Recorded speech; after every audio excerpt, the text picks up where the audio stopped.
I'd like to start by introducing myself. I am Deputy Chief Terry Tobin. I'm the Commanding Officer of Collaborative Policing in the NYPD, and my partner here for the session is John Volpe from the Department of Mental Health and Hygiene, who is the Special Advisor to the Executive Deputy Commissioner on Criminal Justice Matters.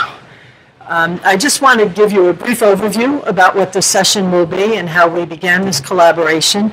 We'll be hearing from three separate, unique segments in terms of our crisis intervention training team.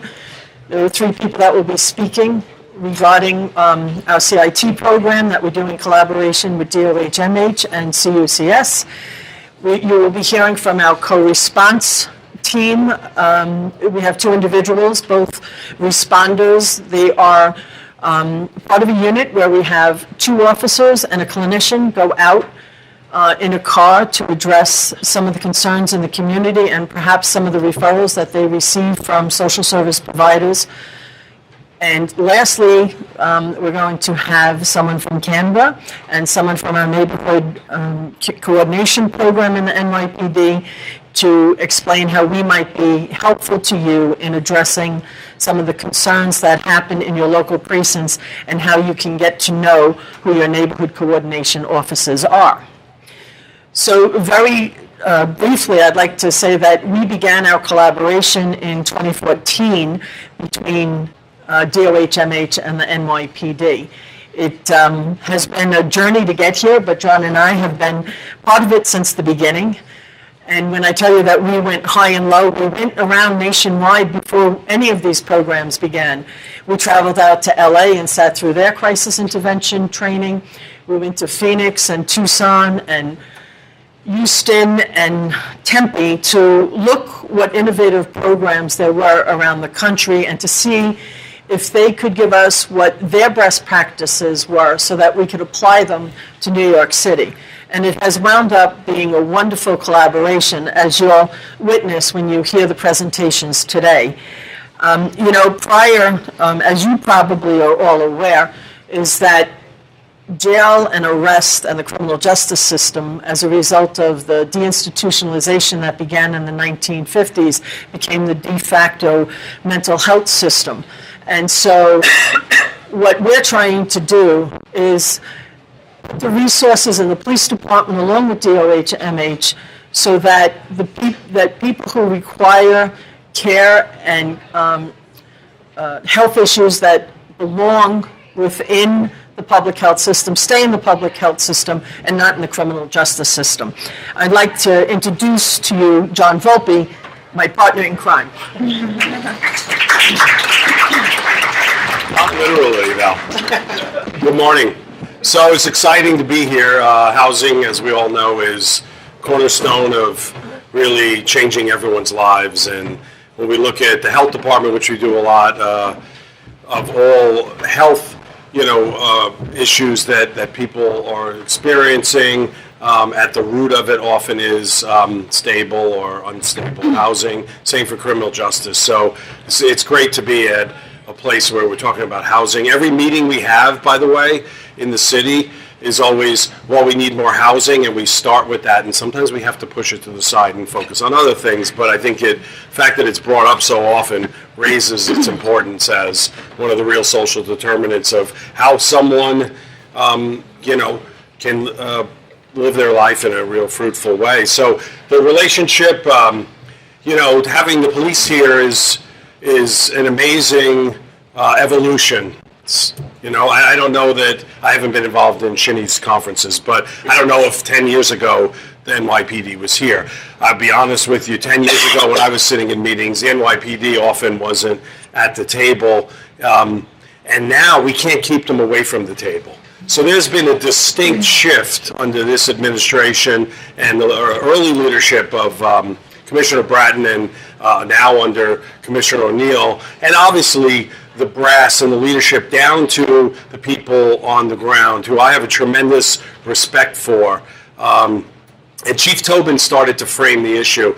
You're going to hear about amazing things today, and then there's so much more that goes beyond that. So the Health Department and OMH and CUCS 4 years ago started a training academy which offers free training for those working at the intersection of health and criminal justice. So if you don't know about it, you need to go to CUCS's website. There's tremendous reform in the health system, and there's also reform going on in the criminal justice system. None of it can happen fast enough. Some of it's messy, as you probably full well know. The Medicaid reform has been rolled out, and we continue to try to improve it. But I think one of the keys here is how do we build bridges between the reform in the criminal justice and the reform in the health in ways that really kind of makes a big difference for people. Because at the end of the day, this is about people. So I see this as an evolution. And I'm just going to ask the group a question. I hope you drank a lot of coffee today. So I'm going to say a word, and I'm going to ask you to just think about it for a moment. Take your meditation early in the day. Think about this word, and then I'm going to ask you a couple questions. So public safety. There's your word. So think about the word public safety for a couple seconds, and I'm going to shut up so you can think about it. Okay, I'm not going to give you that much time. So when I said the word public safety, how many of you thought about police? Raise your hand. How many of you thought about health providers or the health field? How many of you thought about someone else, maybe FIDNY or EMS or someone else? So overwhelmingly, when you think of public safety, you think of the police. I think that's a problem. So I think we all can agree that the police are here to protect and serve, and they have probably one of the toughest jobs there is, and I have, again, tremendous respect. But the idea of law enforcement, to me, is different than public safety. Public safety should be redefined to include health providers, to include health sectors. And that's what Chief Tobin and I have been working toward in the way that health systems play a much more leadership role in everything from making sure communities are safer, making sure communities are healthier, and really can, hopefully in this evolution, move the police to a partnership role where they're not ultimately responsible at 2 a.m. On a rainy Sunday night in November for every person in need across New York City while everyone else is at home in bed. Now, obviously, you guys are running housing programs, you're running your programs, but what you're going to hear today are attempts to kind of shift this paradigm to where health and law enforcement co-lead public safety in a different way. That means different resourcing, different. And there's a couple initiatives you will hear about, and then I'm going to shut up and let these people talk. But I wanted to mention. One is we hope to open diversion centers. I've been talking about it for 5 years. You're probably sick of hearing me talk about it.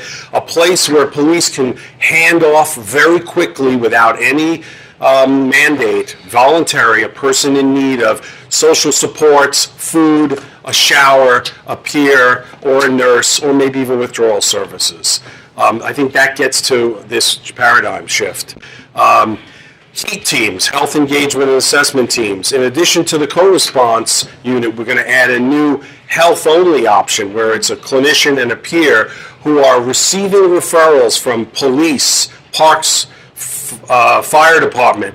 When they say, hey, I got a guy or I got a woman, and it's really better for you to manage them, not me, because we keep interacting with them, we're going to have these teams to accept those referrals and go out and really take the burden on inappropriate burden off of the first responders. And lastly, in April, the mayor announced a crisis prevention and response task force.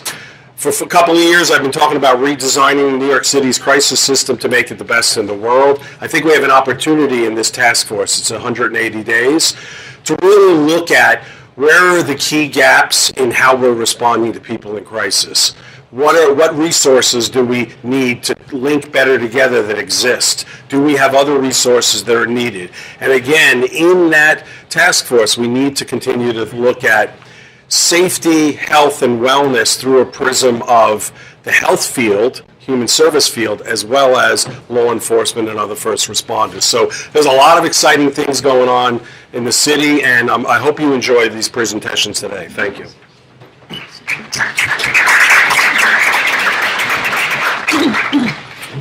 So as you can see, we're involved in a lot of innovative and exciting initiatives where I think all of you will play a much larger role.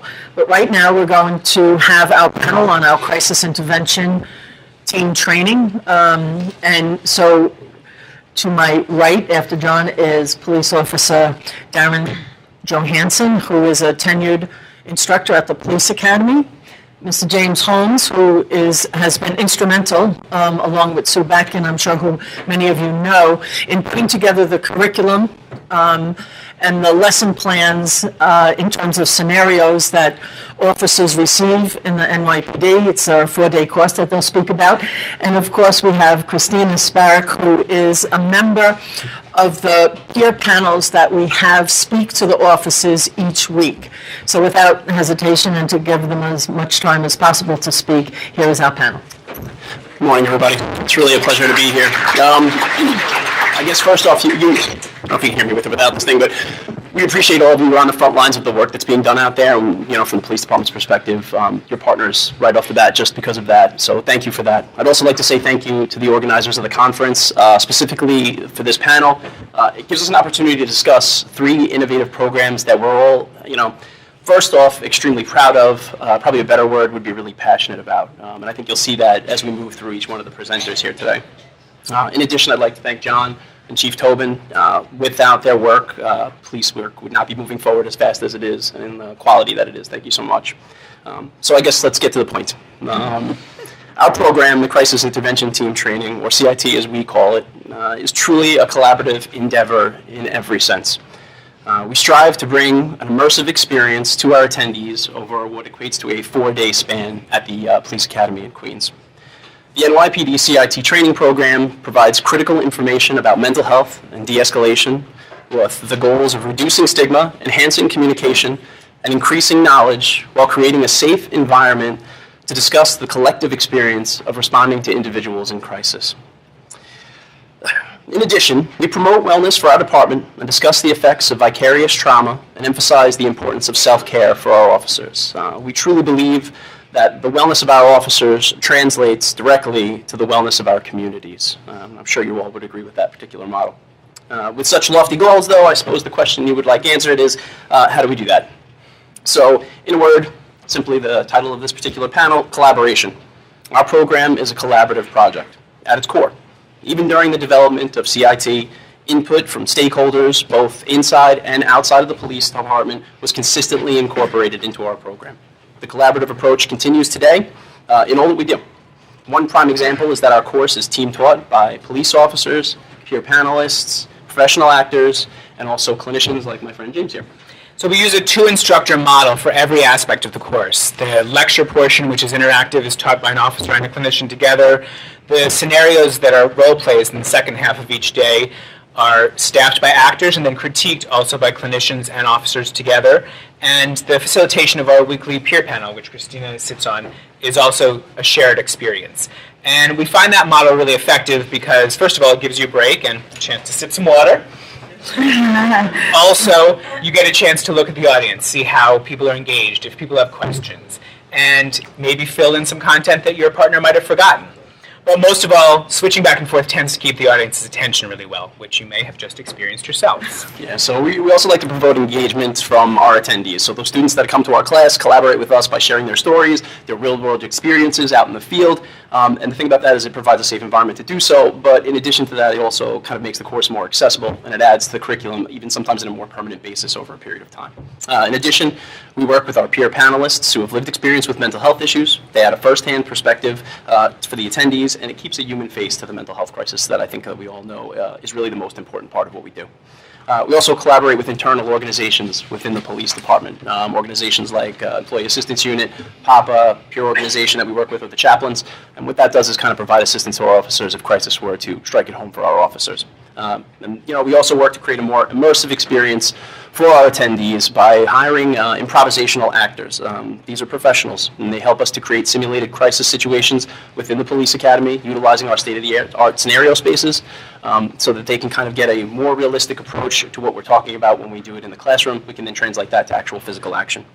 So as you can see, the very design of CIT is kind of one of intertwining disciplines and collaboration, which, if I might say, is kind of needed to meet the goals that we are looking to do.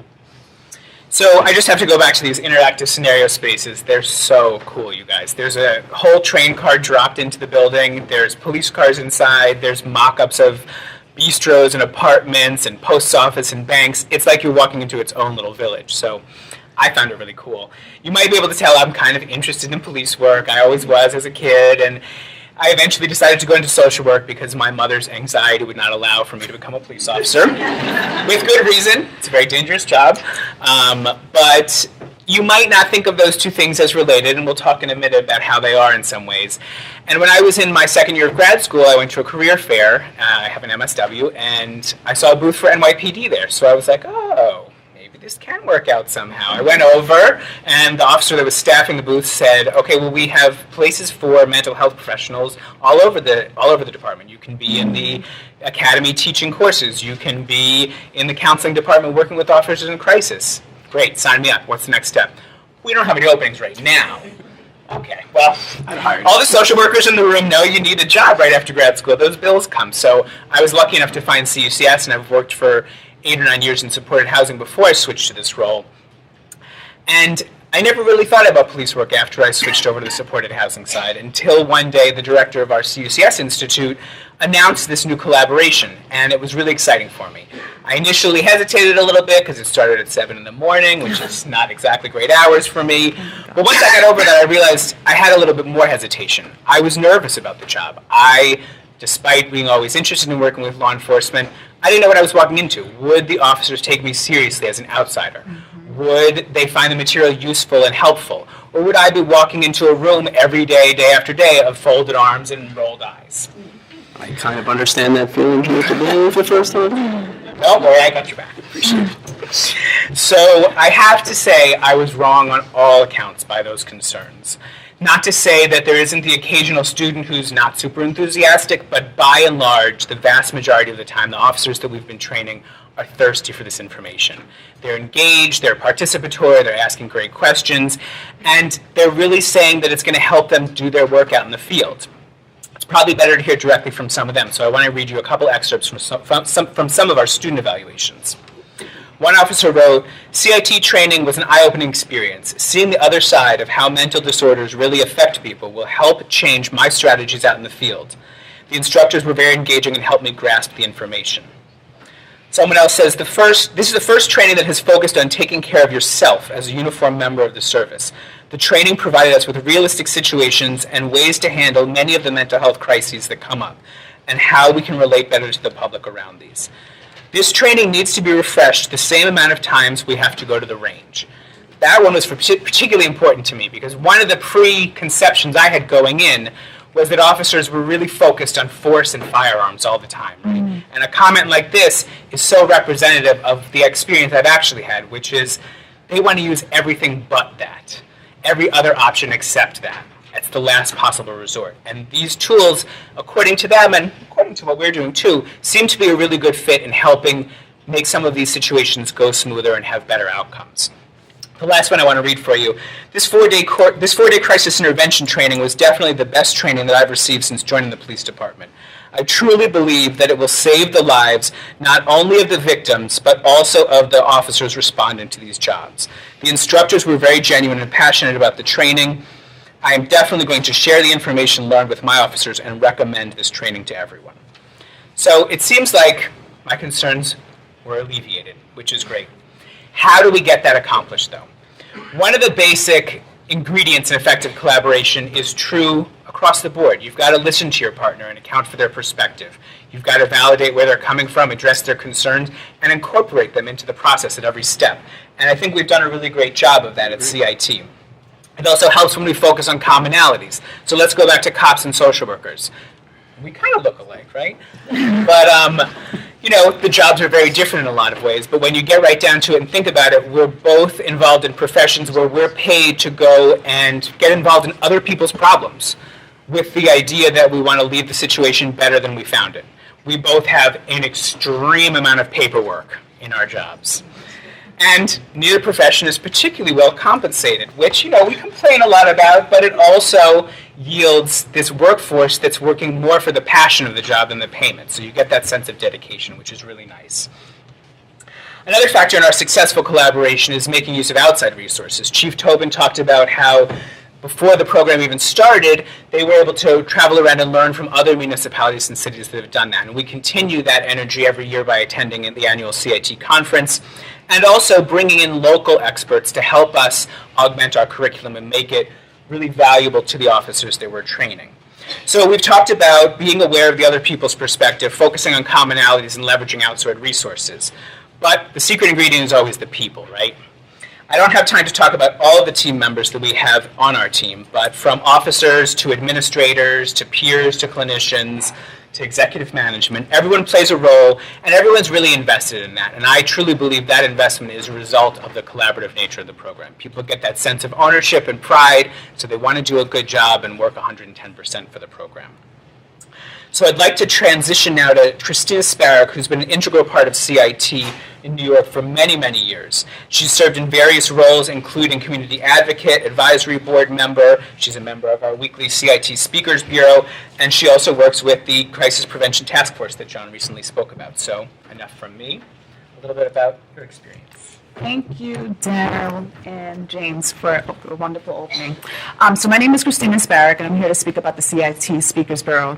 Often law enforcement responds to critical situations involving EDP, and generally the perception is that all EDPs are dangerous, and that's not true. In order to counteract that false perception, the CIT Speakers Bureau was formed. The Bureau consists of peers such as myself who live with mental illness, and what we do is share our stories to help officers gain a better understanding of who we are when we're not in crisis and how to treat us when we're in crisis.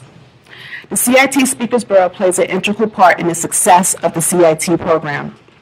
On day one of the 4-day program, we not only share our heartfelt stories, we share our journey of childhood abuse, substance issues, being diagnosed, incarceration, hospitalizations, not even giving the family support or even having the financial resources to pay for our treatment. And then, of course, the recovery process, and then also followed by the relapses, which makes us the EDPs, and we have to call 911. Our stories continue with our triumphs of like having beautiful families, graduating from school, or just getting up in the morning. That's a big triumph for us. But last but not least, is we teach officers how to treat us when in crisis. For an example, with empathy, or just listening to us, having an open ear, just possibly even giving us a hug in time of need. Just having that open ear and patience means a lot to us. We're not in crisis every day. And during the discussions at the panel, officers become to realize we have a lot in common. We have amazing lives just like they have. It could be quite intimidating speaking in front of a room of people, even like here, I'm nervous too, but in front of a lot of people, like officers, 30 to 60 officers at one time, and it takes courage to do so. Considering we had a lot of bad experiences ourselves with officers. But after hearing our stories, we are pleasantly surprised by the officers' responses at Q&A. They ask us the hows and the whys, and they even ask, what's wrong with you? That's really uplifting to me. Knowing that we shared our journey with the officers and have changed many officers' views, makes us peers live with a sense of respect, confidence, and that we accomplished our goal. Do you want to share? From Officer Campaverde? Yes. So there's a lot of success stories we've gotten from CUCS, but one in particular is close to us because the officer involved is now on our training team. So one of the success stories that we heard is that one day an officer, should I use his name, Chief? Sure. Named Christian Campaverde, who's now a trainer with us, was off-duty shopping at a mall with his family. I believe it was a weekend. And in between stores, he noticed someone that seemed to be in distress that was standing at the edge of that second floor or third floor mezzanine and seemed to be really kind of struggling. Officer Campoverde decided to go and see if he could help and ended up talking the person out of their plan, which was to jump over the ledge and commit suicide. And it took a lot of work for him to get there. This wasn't someone that he knew. It wasn't something that he was prepared to do. He wasn't on duty. He wasn't in the right, mind frame for it, but he snapped right into it. And after building a rapport with this gentleman, he was able eventually to get him to come down and give life another chance by getting at that core human emotion that we all share. Right. He basically said, we've been at this conversation for a while now. You look really frustrated. You look like you could use a hug. And I'll tell you, I could use one too. So the gentleman stepped down and they embraced. And there it goes, the first time you hear about it, right?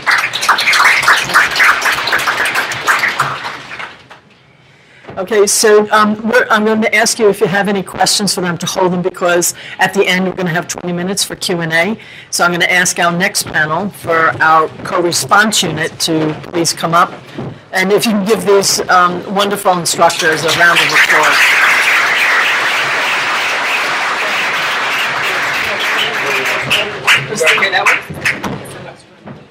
No, she's not here.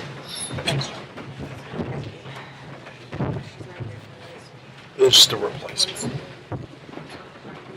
I'm just going to sit right here. Sorry. Oh, not.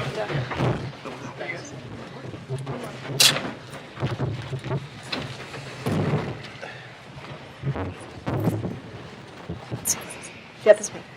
Can everyone hear me? Okay. Okay, so our next two presenters are from our co-response unit, which is a unit that works currently Monday through Friday, and we'll talk to you about expansion plans that we have in the works. But it is consisting of 2 officers and a licensed mental health clinician.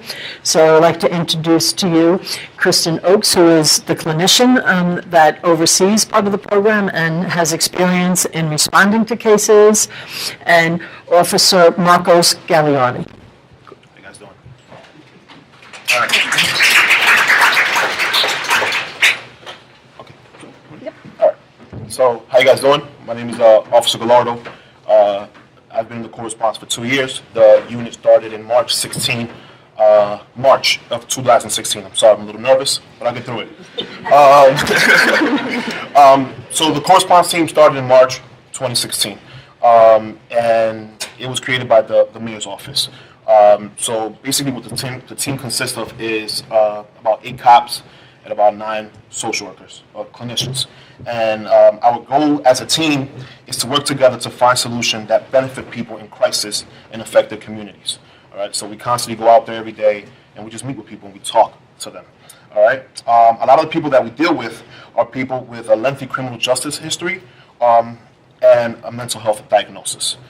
So this is our everyday, plan to actually go out there and actually help them out. Some of the clients that we deal with refuse to engage with any mental health services. So our goal is to go and connect them to services or reconnect them to services, and that's our plan. So some of the services that we connect, we kind of go where the client is. If a client says, I don't want to be connected to mental health services and I'm not ready at this time, we'll kind of find out where their goals are and we'll connect them to, job programs, psychosocial programs. It's kind of whatever they need. If they need to be connected to a homeless outreach program, then that's what we'll do. As Officer Gallardo has said, we're made up of clinicians and officers. Our officers come to us very specially trained. Not only have they attended the wonderful CIT program, but they come from us from a whole different type of background.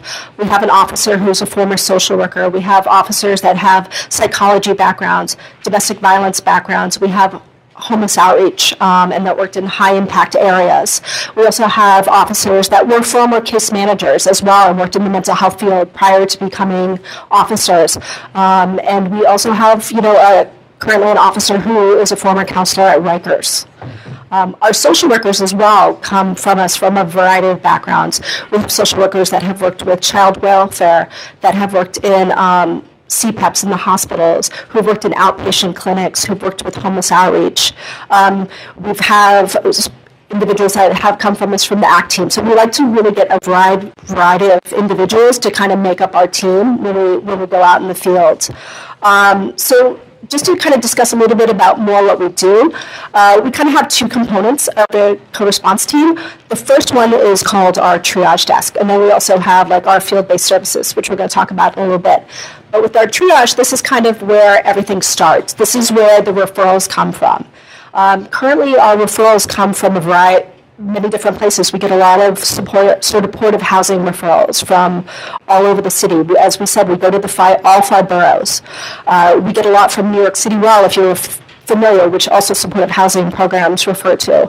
We get referrals from NYPD, hospitals, homeless outreach programs, kind of a little bit of everywhere throughout the community. So what happens when we get a referral? How do you make a referral? We have currently 2 ways, through New York City Well, or we have a referral form which is sent out into the community, which you guys could all ask me for afterwards, and I can send it to you. And we have a triage desk where it's staffed with a clinician and with an officer. Currently, that is through 10 to 6 each day. And what we do is we work up these cases. And what's that mean? It means that we need to have basic information we always need to have is a date of birth and a name for the person. We would like to know exactly what's kind of going on with the crisis. Is always helpful. So what will happen on the social service side is we'll be working up the client, we'll be calling the social service provider and finding out more details that are maybe not on the referral source. We'll be looking into if they have Medicaid into their psych use history, and trying to put together as much of a picture as we can. On the NYPD side, we are looking at their criminal justice backgrounds. We're really kind of looking at, have they been taken to the hospital by NYPD before? What did that look like? That really helps paint a picture of a client prior to us going out into the field. We also look at how many times they've been arrested. Do they have a history of violence? Is this an appropriate referral for us? If somebody doesn't have a history of violence or not at risk for having one, then is it necessary to have a police officer present when we are going to go out on these cases? We don't want to put the clients in an unnecessary situation if we don't have to with police officers. It can kind of be intimidating when they open the door and see us there. So maybe it might be something that's more appropriate for mobile crisis, and we'll definitely try to help you make that referral if it's not something that's appropriate for us. Another important thing to say is we're not a substitution for 911. We cannot go out into the field immediately. If you're having a crisis with the client and it's happening right then and right there, it's inappropriate to call 911. We do a lot of pre-crisis work and we do a lot of post-crisis work. So something happened, maybe it's a post-hospitalization, or maybe you notice the client is currently starting to decompensate, and so we're going to go out into the community to see those individuals. But again, since we work in all 5 boroughs, we might be going out to the Bronx that day for a couple of cars, and you're calling with a crisis in Brooklyn, we're not going to make it. So you want to always take safety first, and that's what we discuss a lot with our officers, everything, and our team, safety first. So again, if it's a current 911 call, that is the best place to refer to. And that's basically what we do. So Marcos is going to discuss a little bit of what a typical day looks like. Okay, so a typical day in the co-response unit. So basically, we have a Ford Explorer Jeep, and in the Jeep we have 2 cops and a clinician. Sometimes we have 2 clinicians.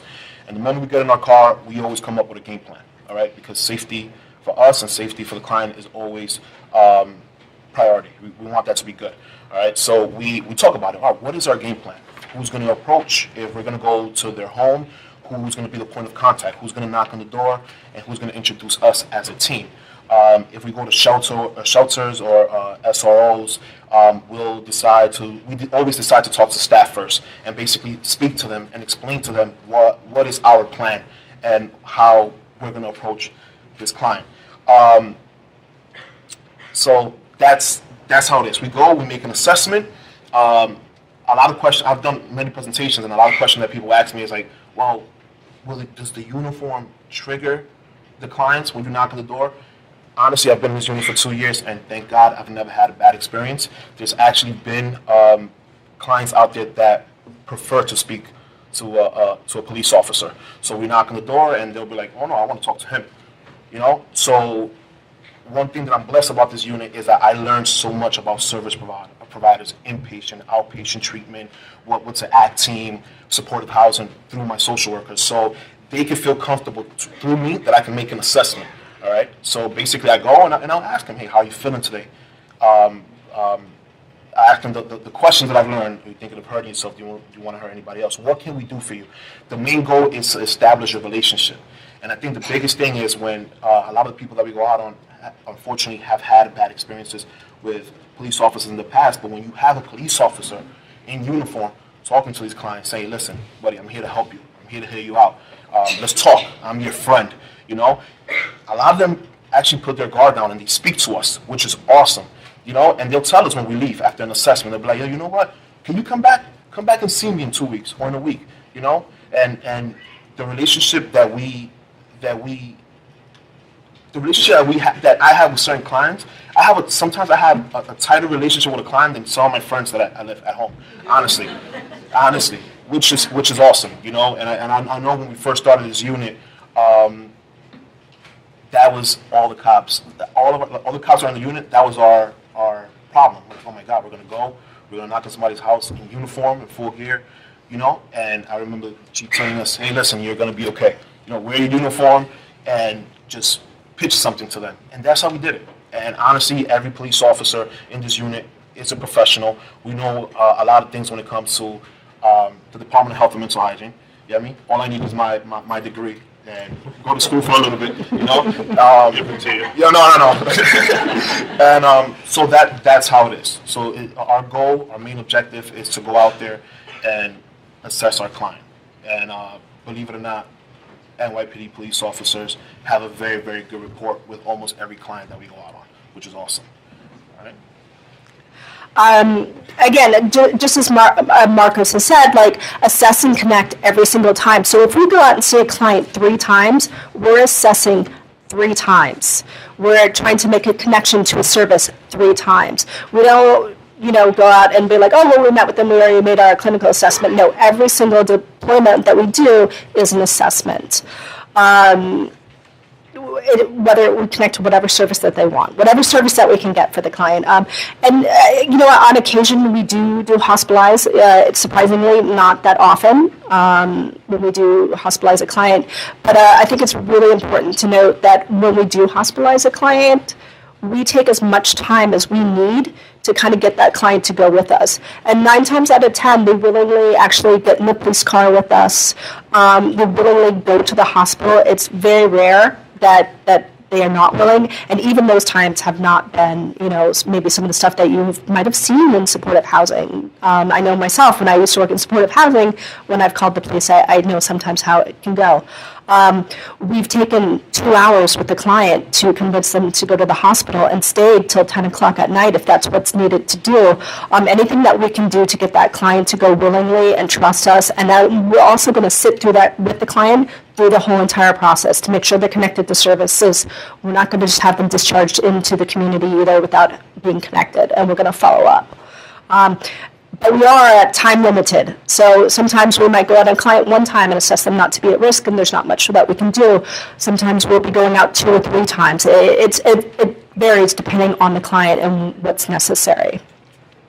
So we're going to tell you about one of our recent success stories with a client that came to us from supportive housing in Brooklyn. All right, so we had a client by the name of Frank, 26-year-old gentleman. Oh, I'm sorry. I'm so sorry. So, like I said, can you hear me? Yeah, perfect.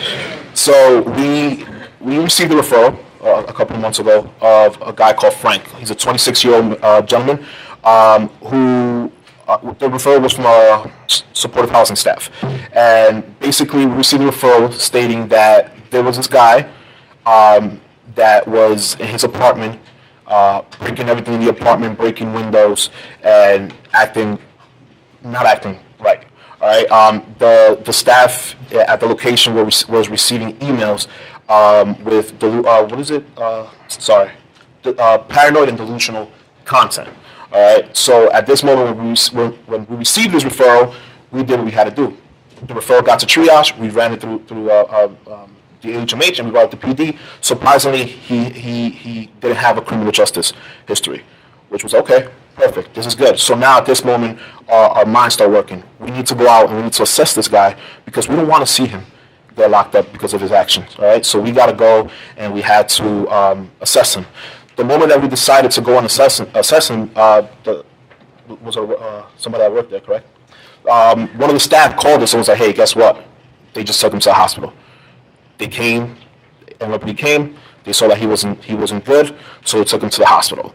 So, do you want to speak what happened at the hospital? Actually, prior to taking him to the hospital, ESU had to be called on this individual, and he attacked an officer. So now he's definitely further at risk for having a criminal justice background. Luckily, he was taken to the hospital, and he was not charged with assaulting an officer. I just want to say, ESU stands for our Emergency Service Unit, for those of you who don't know what it is. So they would be equivalent of SWAT, but they're very highly trained, and they are called by the officers at the scene when the officers themselves do not believe that they can address the concerns of the individual there. So Frank was taken to the hospital, where he spent 6 days at the hospital. He was medication compliant while at the hospital, so after 6 days, they released him back into the community. Part of the hospital discharge plan was he had an intake appointment with a new facility. His psychiatrist was a little far away, so he decided, you know what, I'm going to stay closer and see somebody around here. So they made him an intake appointment. We followed up with the agency. They said, you know what, come out, come see him. We met him. We assessed him. He still had some delusional content, but he was okay. He wasn't a risk to himself or others at this time. And he said he was going to go. We followed up after it was a 3-part intake appointment. He went to the first intake appointment, and we called. He was doing well. He went to the second intake appointment. And then the staff started saying, he's starting we're starting to hear things from his room. We're starting to hear cursing and some delusional thoughts. He was starting to be aggressive with particularly one of the staff members. We said, okay. When it came to the third intake appointment, he did not go. He was supposed to get his injection at that time. So we said, okay, we're gonna come out. We're gonna see this client. We came out, and I was actually present when we saw this client, and he was delusional, but he was again not at risk to himself or others. We went through risk assessment. He was not threatening to harm himself or others. He was a little aggressive with a staff member, but again, didn't rise to the level where he needed a hospitalization. We were able to call and get the appointment that day for him to go and finish the intake. However, once he got there, they turned him away. We were actually still present on the scene, just following up with staff. Since the place was right around the corner, we were able to connect him with his former psychiatrist, who said, I will give him the shot, and we will actually, go forward and take care of him, and he can start seeing us again. He declined to go in our transport, which sometimes, clients don't always want to ride in a police vehicle, and that's okay. We're okay with it. But sometimes they do. He declined, so we said, you know what, we'll give you a chance, and that's fine. We're not forcing you to go. Again, he was not at risk to himself or others, so we did not take him. We called to follow up the next day. He did not make it to the appointment, unfortunately. So we went out again. We assessed him. He was a little more delusional. Again, not at risk to himself or others, but we had some concerns. So we were like, you know what, we're going to come out again in another day or two. So we came out again, probably within 2 days, to assess him again. He was probably right on the borderline of being a little too delusional and maybe kind of on the border of not being able to take care of himself, but he agreed to, have the shot. And get it that day. So under supervision of the housing staff and our staff, he was able to actually get the shot. And since that was done, we said we'll give him a day and assess him again. We assessed him a couple days later. His behavior immediately started improving. So we didn't have to hospitalize him, but we did have to go out several times just to make sure that he was doing well. And then so we ended up closing the case probably a few weeks ago after following him up with him for a few weeks. And he's still doing well. He's connected. He's back with his former psychiatrist and going to his program and taking his medication.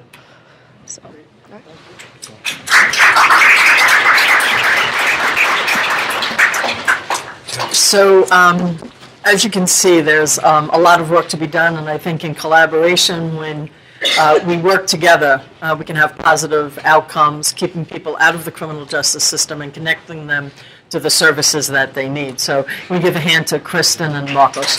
Okay. So, thank you. It was referenced before, though. We were lucky enough in the recent budget to get an expansion of the unit. So during the course of this year, we're going to go from 1 tour 5 days a week to 2 tours, 2 shifts in your language, or our language, whatever. So 16 hours a day, 7 days a week. So it will be every single day, and that will be teams, as well as the triage desk will be operational 24/7. So they'll be able to air traffic control and really lend support to police officers throughout the city, other first responders, as well as coordinate the co-response and the new heat team. So 2018 is going to be an amazing year for an expansion, and we're going to roll out to you guys all the details as it grows. Thank you.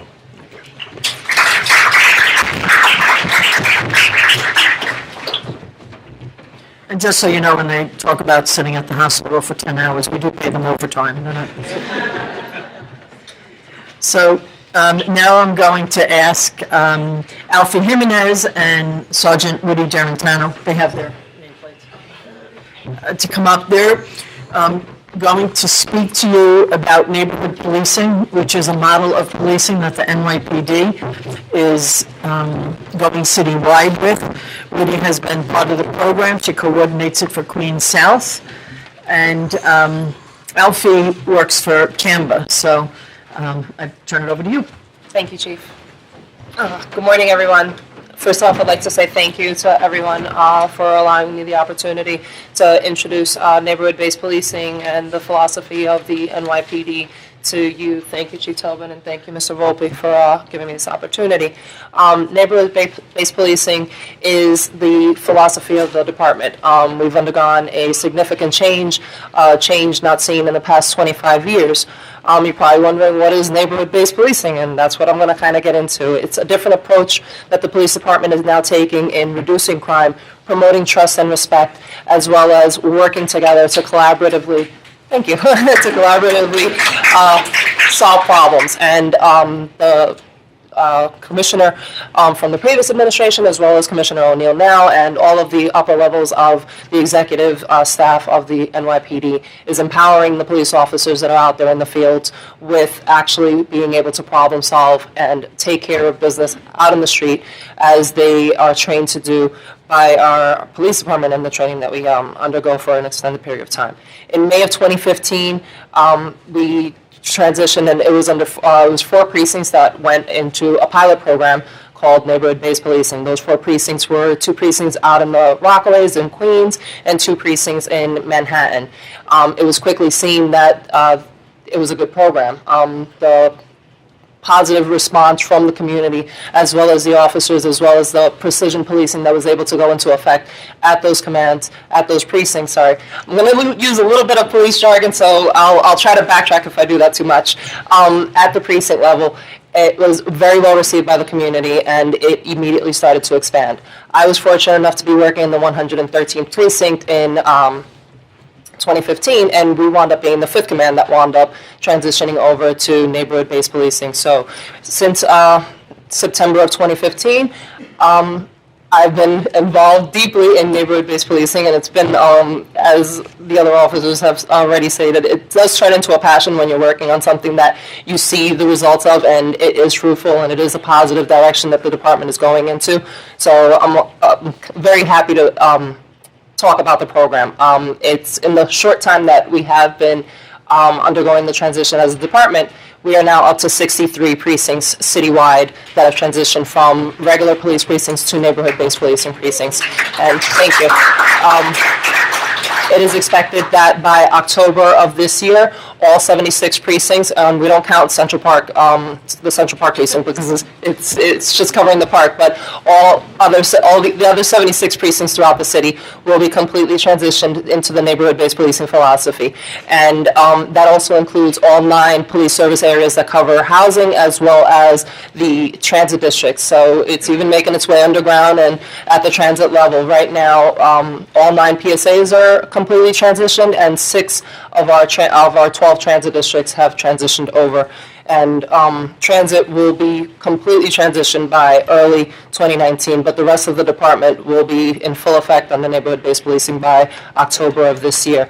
Now, what does that mean to everyone here in the audience? And I'm going to go through this really quickly.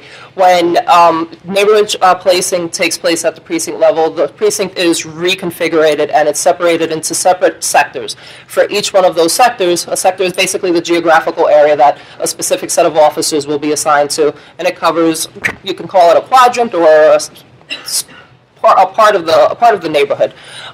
Those officers wind up being assigned to that specific sector or that neighborhood, and they wind up going under the title of neighborhood coordination officers. For each sector, you have 2 neighborhood coordination officers that are assigned to that specific area. They don't go over to the other side, they don't transition over to a different precinct, they stay in that area, which in turn makes them experts down the line for that specific area. They're working the same area every single day, they're dealing with the same people, they're seeing the same business owners, they're going to the same supportive housing network, staff members on a regular basis, and they're establishing a relationship which down the line establishes a higher level of trust and also a little bit more comfort with the people that are not only the residents but the staff members, and knowing that they have a familiar face on the other side of that uniform. It's not just a uniform showing up when they call 911.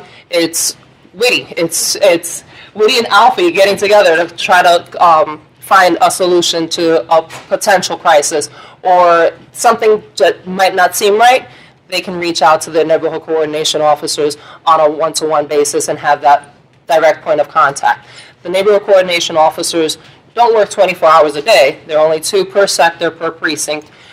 So we do have the support of our steady sector officers. That's the other component of neighborhood-based policing. On the previous policing models, you would have a 911 call come over at the same location 3 or 4 different times. You might get 8 different officers showing up to your location.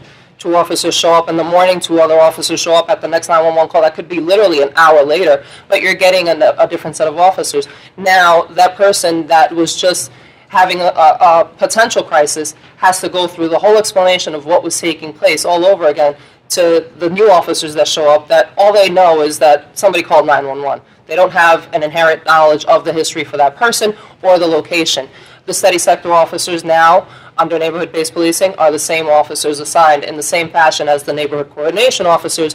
They're fixed in that specific geographical area for their precinct. So you won't get the different officers showing up every single time. You'll have a familiar face in your steady sector officers, and those are the ones that are responding to the 911 calls. Now, the difference between the steady sector officers and your neighborhood coordination officers is that the neighborhood coordination officers aren't just responding to 911 calls. You have them as a direct point of contact. You have their cell phone numbers. You have their email addresses. You can call up the precinct and actually just contact their supervisor or the community affairs officer to get in contact with them and say, hey, can you just have my neighborhood coordination officer come to my location?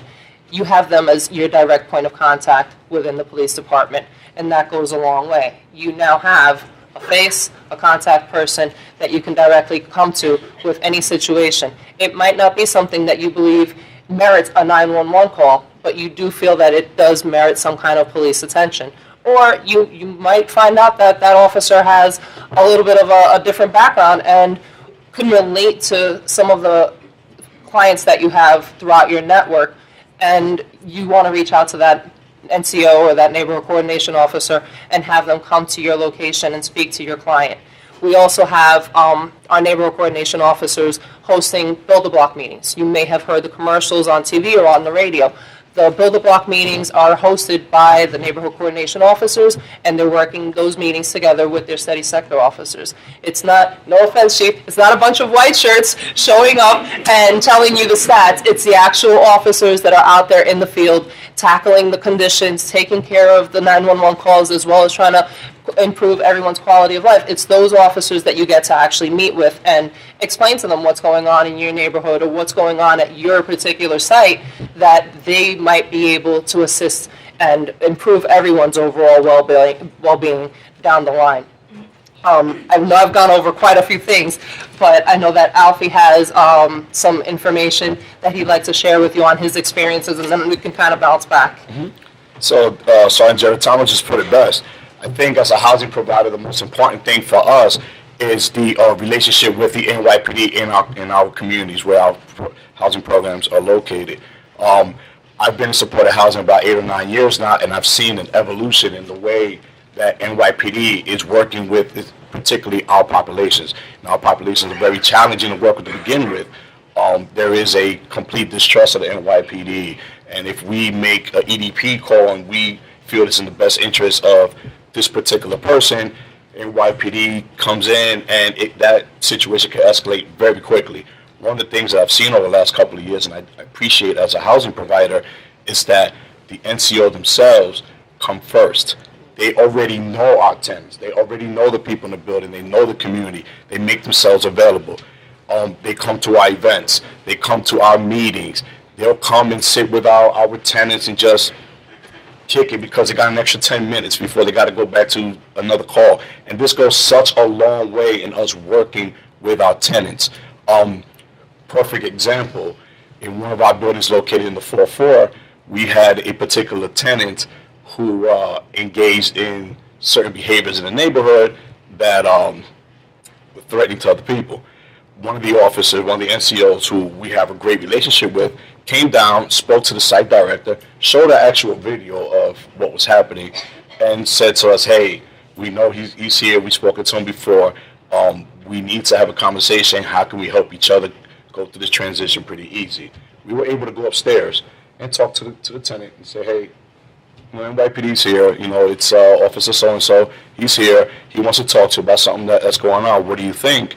We were able to bring the tenant down, the officer spoke to him, showed him the video, hey, this is what we're here to show you, and he was able to kind of surrender himself in a way where it wasn't aggressive whatsoever, and the officer even went a step further. This had been the second arrest in about a month for the same thing. He was able to talk to the DA's office and allow the tenant to leave on the DAT instead of putting him through the system. That was part of the deal. And that would have only happened only because they already have a relationship. I've been on the other side of that where we've called in an EDP because we thought we absolutely needed NYPD and EMS intervention, and it just went completely left. Officers come in. This was the old EDPs where you call in and 10 officers come in and run into the apartment. And this situation escalated so hard that one of our staff members was traumatized behind it. So to see now that the NYPD is making an effort in working with us to de-escalate some of these situations, to become part of our community, to really get themselves involved in the fabric of what makes the communities that they're patrolling, is so refreshing for a housing provider. One of the things that I think I appreciate the most is not just that they're involved. They'll show up sometimes just to come say hi. They give us safety tips.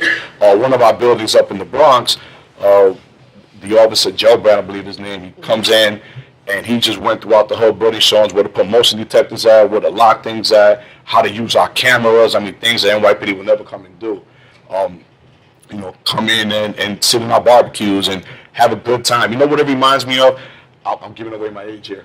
It reminds me of the Neighborhood cop back in the 80s, where they played basketball with the kids in the neighborhood, and they'll come and make themselves part of it. And if you had a problem, you went to Officer so-and-so because you knew Officer so-and-so had your back. So this program actually reminds me of that. And some of our tenants who had these traumatic experiences with law enforcement, let's be honest, interaction with law enforcement, being in prisons, and having this complete distrust. And I'm seeing, over the last couple of years, I'm seeing how it's starting to come down a little bit. It's starting to build a little bit of trust. I love the fact that you have two NCOs assigned to each sector because we have their phone numbers, we have their emails. We'll go to them before we make those EDP calls. We'll come and get them their advice. We have a drug dealer in the building. This is what's happening. Can you keep an eye? Or they'll come and tell us, hey, we saw one of your tenants doing so-and-so on so-and-so street. how can we kind of work together. So again, as a housing provider, I think that is so important for us. The core response team and the other CTI, I am so happy that, again, the OH and NYPD were able to come together and really target some of the real issues that we as supported housing providers deal with, especially with the mental health piece, where in previous years, it was just, they were labeled and they were thrown in jail with no help. Officers just came and kind of saw y'all all crazy, just thrown somewhere, and now they're making a concerted effort to understand where their behavior is coming from. How can I really help you? Is there somewhere I can connect you to? Alfie, I have such and such. Tell me a little bit about this person. How can we work together instead of this battle between social service providers, the NYPD, and this fear of, I'm going to call you in here, and it becomes an explosive situation. We all heard in the newspapers and everything else about, potential situations that got out of control. You don't hear that as much anymore because, again, it's these trainings, these departments, these collaborations gone a long way into making, I don't know if I can speak for everybody in this room, but making our job a little easier in kind of handling a lot of these issues when it comes to mental health and it comes to EDP calls and it comes to the interaction and relationship with the NYPD. Thank you, Alfie. I'm glad that you were able to give those firsthand accounts for the experiences that you've had with the NCOs. That's exactly the type of relationship that neighborhood-based policing has allowed all officers to now have. They have a little bit more time. The radio calls aren't being the first thing that they're running to. We have response autos, we have city sector officers that are able to respond to the 911 calls and make sure that they're attended to in a timely fashion. But the neighborhood coordination officers, through the extensive amount of training that they do receive prior to being assigned as a neighborhood coordination officer, they're also able to bring a little bit more information to members of our community as to what resources they have available within the police department as well as throughout the city. It's not just, oh, well, we have a drug condition, so we're going to, throw narcotics out there and grab a couple of guys and that's going to fix the problem. It might be something that we have to work collaboratively with someone from the DOH or someone from narcotics or even from another city agency. OEM works very closely with us, so we have their resources available to us. We also have community partners that they actually go out with the NCOs as well as with our field training officers so that they can help establish that bond of trust with the community that hasn't been the greatest, but we are working towards a much better relationship, and it's already shown itself to be quite fruitful in the just a little past 3 years, in the very short 3 years that we've been transitioning over to neighborhood-based policing. So we're looking forward to the rest of the department coming on to the neighborhood-based policing philosophy. And as Chief Tobin and Mr. Volpe said from the beginning, it started at the top. It's not something that it's just, a couple of officers here and there. Everything is starting from the top of the administration down, and every single member of this department is fully dedicated to making sure that neighborhood-based policing is successful and is a benefit to everyone in the city, not just a one-sided thing like, oh, we're reducing crime or we're just doing this. It's about reducing crime, it's about improving everyone's quality of life, and it's most importantly about establishing that level of trust and building a solid relationship with the community. So that's all I got. And we appreciate you guys being there. Thank you.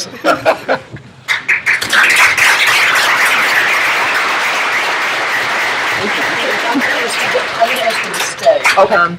We're going to transition into Q&A. A couple of things I just wanted to say of note is that in 2017, the NYPD responded to over 167,000 calls for emotionally disturbed people. So that's a huge amount of calls. I also want to let you know that in terms of crisis intervention training, we have over 9,200 officers trained so far. All lieutenants have been trained. By the end of the summer, all sergeants will be trained. And the reason we are doing that is because a supervisor is required at every scene for an EDP, and we are going to continue this training. And we have just made a conscious decision to train everyone in the NYPD in crisis intervention.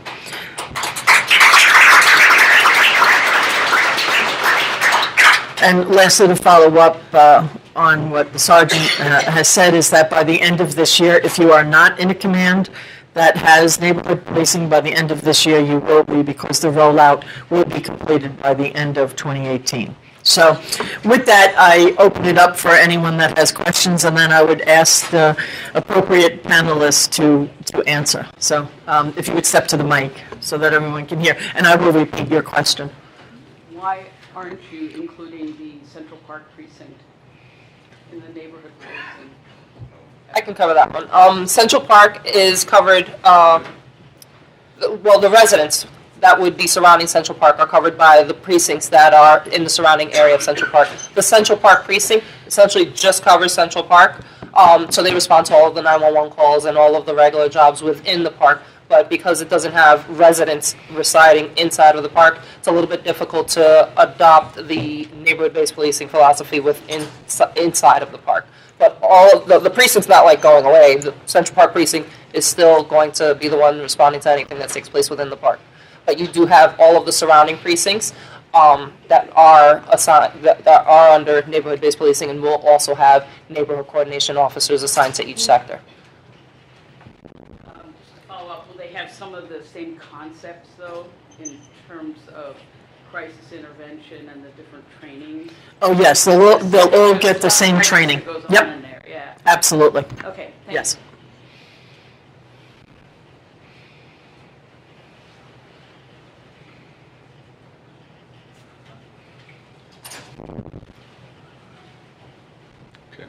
Hi, Jim Mutton, Concern for Independent Living. I'm part of a citywide crisis intervention team campaign, and we've had the pleasure of working with Chief Tobin and John Volpe and witnessed the trainings that have gone on at the Academy, and I have to say they're fantastic trainings. A lot of work has gone into them. The Speakers Bureau especially is key to breaking down stigma. So I applaud the plan to have all officers trained. I think that's vital. But while we're in a situation where we don't have all officers trained, is there any thought to how trained officers can be deployed to emergencies? I mean, unfortunately, in the past several years, we have had a number of deaths, and it's been very troubling. We all have seen the press. Sure. And there have been times, I think, where had a trained officer been in that situation, perhaps it wouldn't have resulted in the situation we've had. So thank you for... Sure. So the answer to the question is partly having the supervisors trained, all lieutenants and the sergeants by the end of the summer will be trained, because they are required to respond when the call comes across.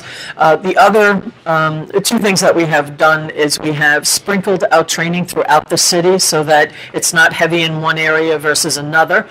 And the last point is that every month, the chief of department sends to the commanding officers the list of officers in their commands who have been CIT trained, and it is given to the patrol supervisor. So at any given time, the sergeant who is out in the field will know exactly who is working that shift, who has been CIT trained, and will deploy that person to that call. And if I could just add that, I referenced the crisis task force, which is kicked off on the city hall level and will soon kick off on the work group level. I mean, I think that NYPD is doing tremendous work and making great advances, but there are, for the ideal, let's shoot for the ideal. We may not get there, but there are other things that can be done. So we haven't had a chance to talk about in Staten Island, there's going to be a 911 call diversion pilot to test the ability to look at calls that come in.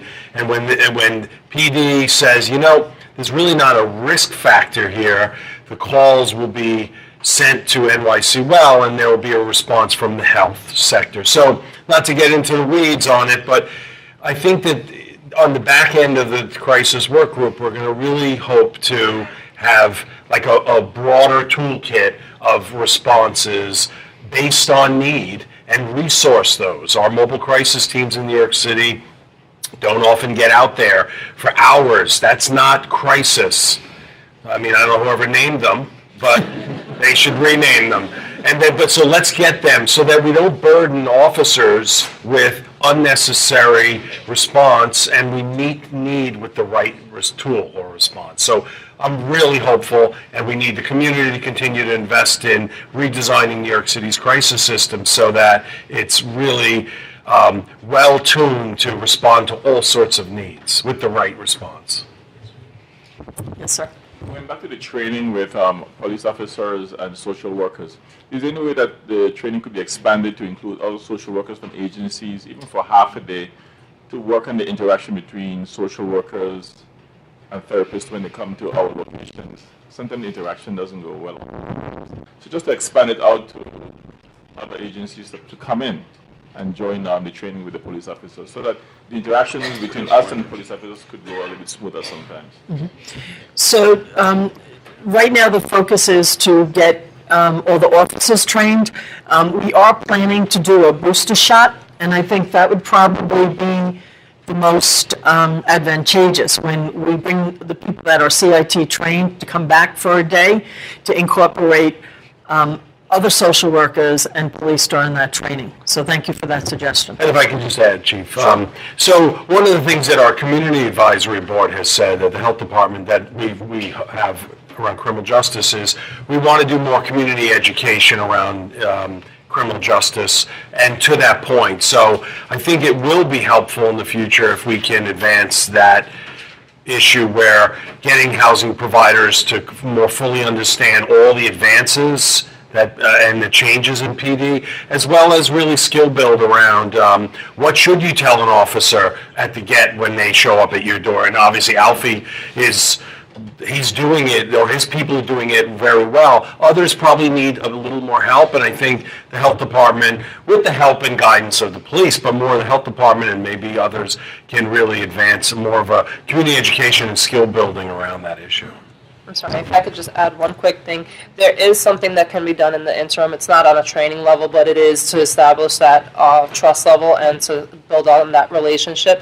The build-a-block meetings that I was discussing earlier, that's a perfect location for your staff members and some of your residents to come out and meet the officers in a completely non-confrontational manner. It's not they're responding to a 911 call or anything. It's just a meeting very similar to this conference in which the officers are there, they can exchange contact information, and some of your staff members can even bring up any concerns that they have that are specific to their location during those meetings, and the officers can help work on long-term solutions for those possible problems that they have there as well.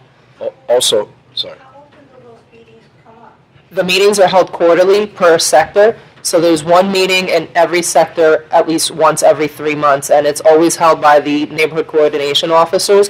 You can go onto the website. It's www.buildtheblock.nyc. On that website, you can just type in your address or the address of where you work or a location that you want, and there it'll tell you the next meeting, when it's coming up, the time and location, as well as the neighborhood coordination officers that are assigned to that specific area. No, buildtheblock.nyc. And one step further, I mean, what I would do is I would actually invite your neighborhood NCOs to come over to your staff meetings, come over to your community meetings, any events that you guys have, make them a part of your work with your tenants. That goes a long way in, again, building a relation between you and your neighborhood NCOs. Thank you. Hi. So I work with the neighborhood community officers, and one of the things that I've noticed, and I'm little, I'm sorry. One of the things that I've noticed is that we get great neighborhood community officers, and they do such a great job, and then they get promoted, and then they leave. So in attending these meetings, some of the community residents are like, we build this great rapport with the officers. It's amazing, they do such a great job, they get promoted, and then it's like we have to start over and build that trust again.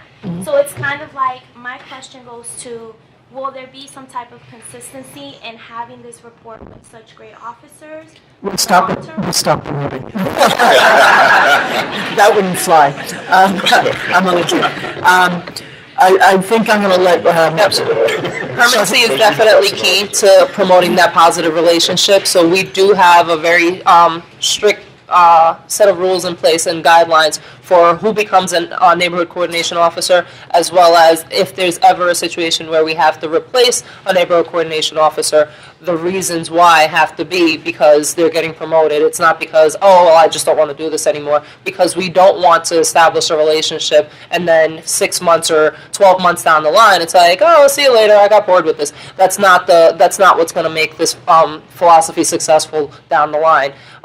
Promotions, as Chief Tobu is trying to say, we can't prevent them.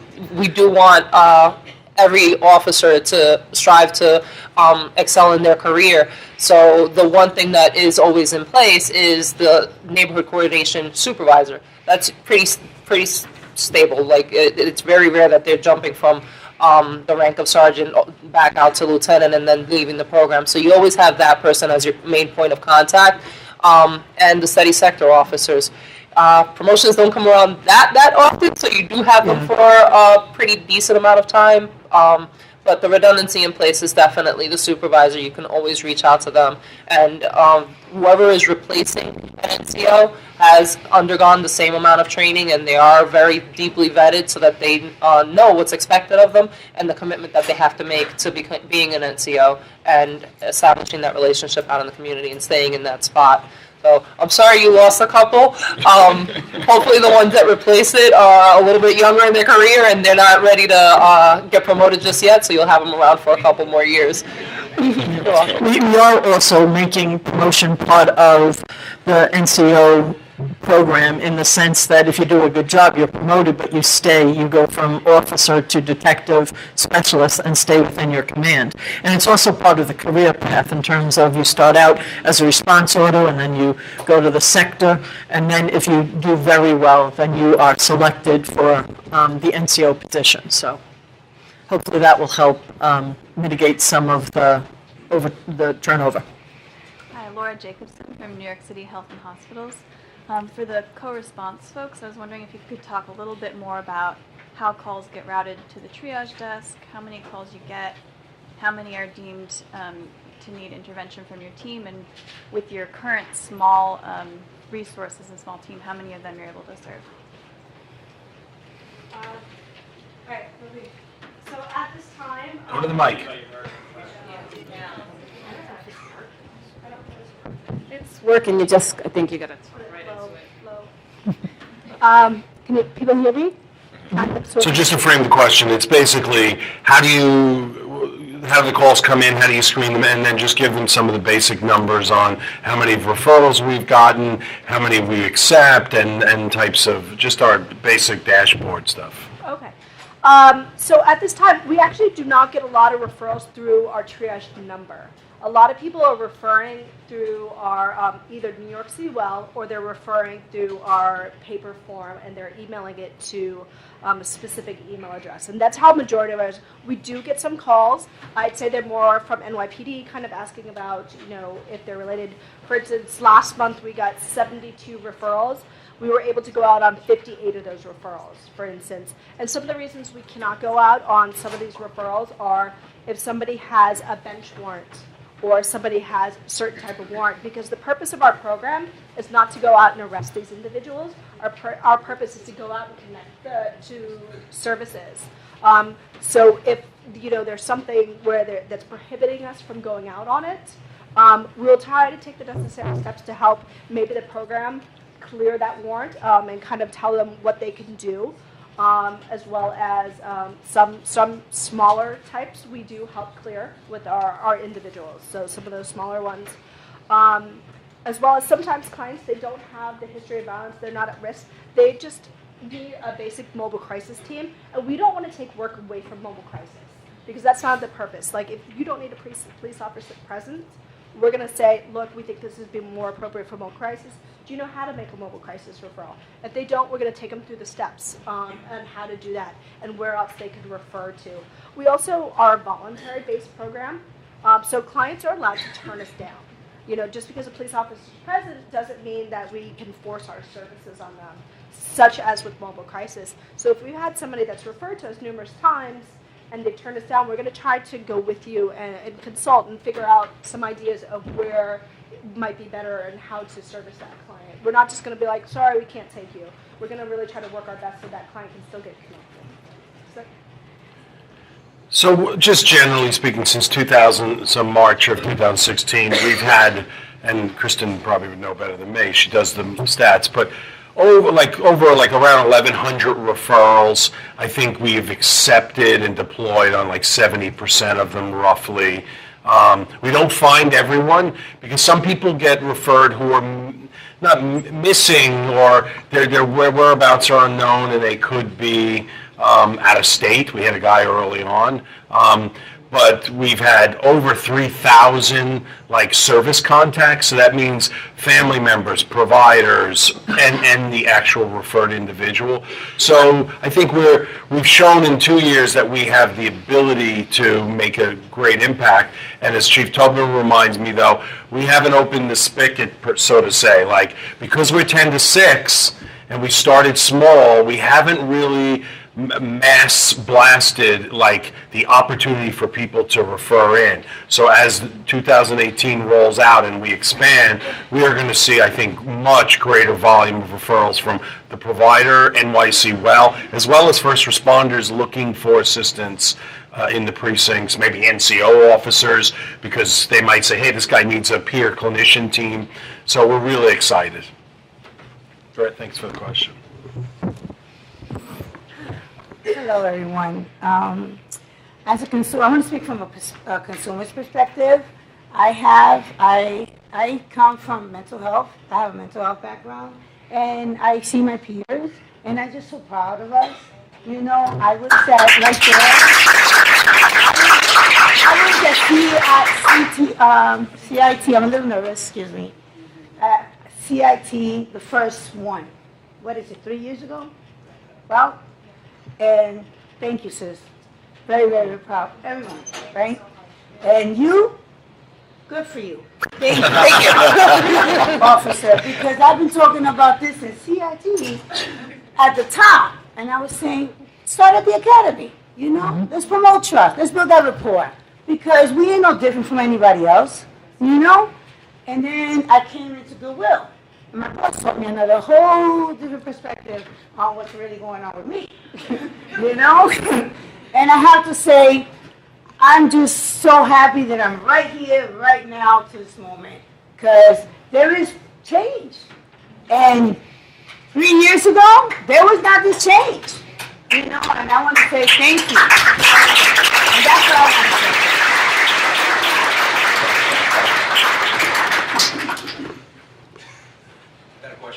So a comment was made about you guys won't be working with people with bench warrants. What about individuals that are on probation, any kind of supervised release, or So they receive referrals from probation and parole, and we'll coordinate with them. Yeah.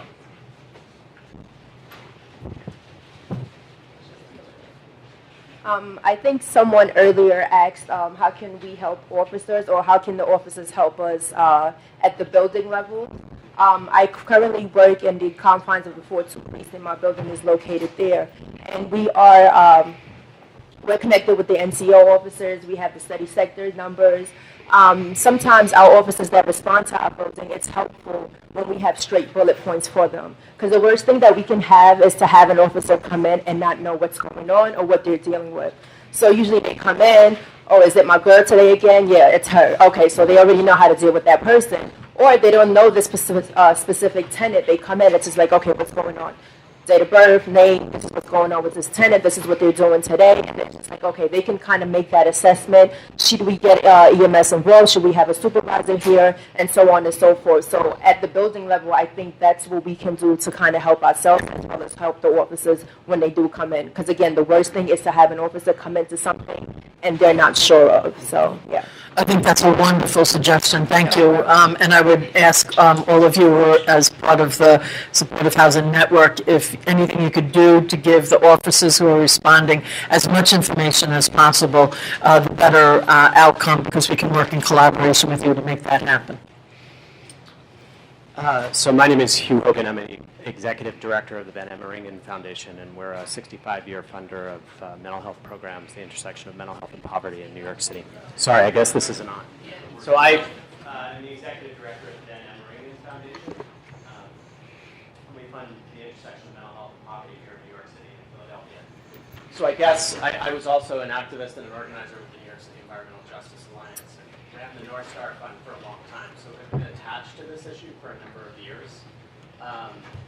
And I guess the thing that I'm both completely excited about is the level to which there's thinking across the NYPD with other agencies to change what is an awful epidemic of unnecessary deaths, right? So every time we lose somebody, there's a bump up in the commitment to this issue, whether it's in the mayor's office or within the NYPD itself. I guess for somebody who's been working on it for much of his career now, I'm beginning to wonder what is the challenge with actually shifting the CIT approach to having mental health providers be first responders with the NYPD and support. And is that ultimately the vision that you think this great work will end in? Because I think we have had now 3 decades of it not getting to the place where we need it to be as a city, and what that does both to people within the NYPD and those of us on the outside that are trying to help the institution reform itself and make the city a more hospitable place for people with significant mental illness. So I'm just wondering, where does all this land? Yeah. When are we going to agree it's time to shift? Yeah. Do you want to start or you want to finish? Go ahead, John. Okay. So for those of you, the mic seems to be difficult. It's the question of what's the issue and how do we get to a point where health-only responses are being first responders to calls for emergency help with behavioral health incidents. So I think from my perspective, and the chief can give hers, clearly we think there's way too much response by police that potentially doesn't have to happen. But we have to do that smartly. We hope the Crisis Task Force can look at that. And I say that we need to be really deliberate about what are the risks involved. But when we determine that there are less risks, there's never no risks, then we need to resource the things we need to do, like mobile crisis needs to be able to respond much more rapidly. Heat teams, if those build and are successful, need to be used in different ways. So the short answer to the gentleman's question is, I hope for a day where if the chief is her department's responding to 160,000 EDP calls a day, and I'm going to make this up, maybe 40,000 of those can be call diverted to a health-only response. And I referenced that pilot in Staten Island. So the thinking has already been started around what algorithms need to be built, and the question will be, do we have the courage to invest the money to then have communities, maybe on a very community level, be able to respond, as well as more the traditional mobile crisis teams through maybe NYC Well. So your short answer is yes, you're right on the money from my perspective. What the number is that we can do safely to be determined, and a lot of good, smart people need to figure out how to do it. We talked to Houston, they're doing it, and other places are starting to think about it. Okay. I concur with him. I realize that you're standing to ask the last question, so I will let that happen. It's less of a question and more of an encouragement for my peers. I am a program director for a site in Manhattan. I used to be a program director for a site in the Bronx. And I personally experienced police, community policing as being quite helpful for the site that I had in the Bronx. It was nice having a police officer in my cell phone that I could call and say, this is happening. He would respond to me on his vacation, and he would say, my partner's on duty, he'll help you do so-and-so. And when I went to the community meetings, one of the things he said was there's a lot of other program directors who weren't opening the doors. So I guess as a program director, I'm asking the program directors here to open the doors, because trust me, we're working with the same population, and it made my job easier to know that I can call this officer and he can help me with what was happening in my building. They came to our barbecues. I would tell them, again, you need a clean bathroom to use, you come to my building, you need some place to warm up your lunch, you can. When you open that relationship between the police department and the community, it does help.